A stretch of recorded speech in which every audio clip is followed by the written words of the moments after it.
Corona کا بھی مقابلہ کریں گے، اور جب دنیا کے اندر مسائل ہیں تو پاکستانی قوم وہ ہے جو جلد سے جلد کورونا کا مقابلہ کر کے فل فنکشننگ پر آ جائے۔ یہ اس چیز کی اہمیت کو مد نظر رکھتے ہوئے اور یہ دیکھتے ہوئے کہ رمضان آ رہا ہے، بخششوں کا مہینہ ہے، مسلمان کو بڑی محبت ہے رمضان سے، کیونکہ قرآن بھی اسی مہینے میں نازل ہوا، اللہ تعالیٰ مغفرت کرتا ہے اور مسلمان رو رو کر دعائیں مانگتا ہے۔ تو میں سمجھتا ہوں کہ یہ توبہ اور استغفار کا جو مہینہ ہے، اس کے اندر مزید ہماری توبہ اور استغفار بڑھ جائے، ایک بات۔ دوسری بات یہ کہ جو ڈسپلن ہم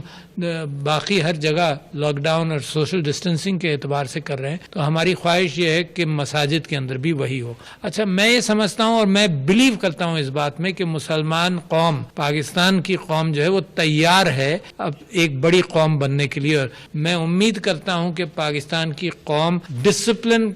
کا اہتمام کرے گی اس کورونا وائرس کے سلسلے میں، جو حکومتوں نے کہا ہے، اور جو علماء نے مل کر ایک بات 20 نکاتی جو بات طے کر لی، اس کی پابندی اب فرض ہو گئی، یہ اجماع ہے۔